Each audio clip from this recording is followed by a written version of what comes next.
I was really excited to paint these flowers I saw during a walk with my dog. I even had him sit near me and keep me playful company during the process, which I really think he loved. However, towards the end of this, he did end up eating some blue paint. It was not enough to make him sick in any way. However, even after a bath, he did have blue lips for a couple days. Well, let's jump right into things that I've noticed since taking my art more seriously.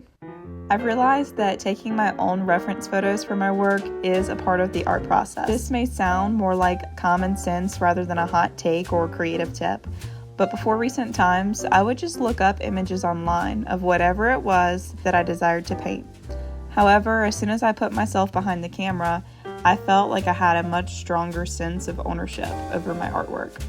It also allowed me to start seeing more beauty around me, especially on things just as simple as walking my dog. I started seeing the structure of houses more artistically, and I observed the way light casts over plants, flowers, and trees. I started painting more of what I see rather than what I think I see.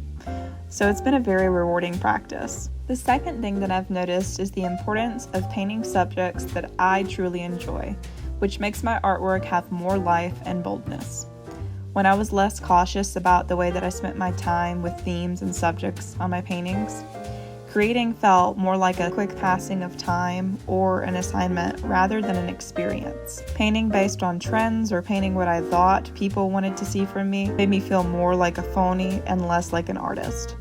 I think that I finally grasped the understanding of you cannot please everyone, and I truly don't think that you're supposed to.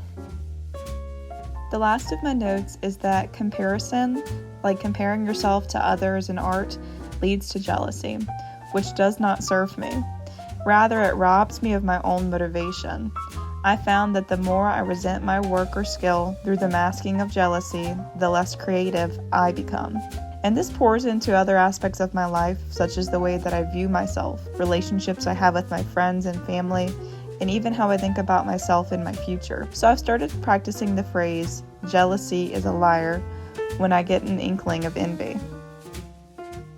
Even though they may sound seemingly simple, reflecting back on these notes that I've taken has helped me establish a sense of confidence. You feel like you have a tight grasp on something, you seem to perform a lot better. Or at least for me, I think I do. But I also like to consider that art is not just about skill or performance, but it's about how well you enjoy it, and how you express yourself and how it makes one feel. Well, now that I'm done talking about the sappy things that I've learned recently, I'll tell you a little bit about the process that I took for this painting. After a rather beautiful walk with my dog Milo, taking these pictures of these flowers, I started on a black canvas. I did an undersketch using that orange paint that you see, and then I started working in the darker values first. I placed these same values over the whole canvas all at once because I was trying to keep a sense of unity in the painting, and I allowed this process to lead me through all the way to my lighter values that you'll see later, which is the blue in the sky.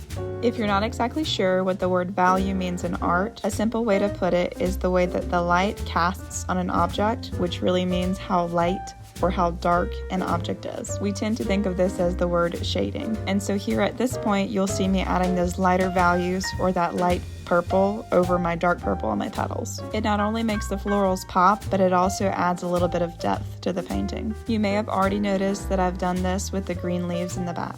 I can't say that I've painted using this technique or style before, but it was really fun for me and I very much love the outcome. I was told that it feels a bit whimsical and I just love that. Well, that's all I've got to inform you about the things that I've learned as well as the process for this painting. So if you're here to stick around, I hope you enjoy the rest.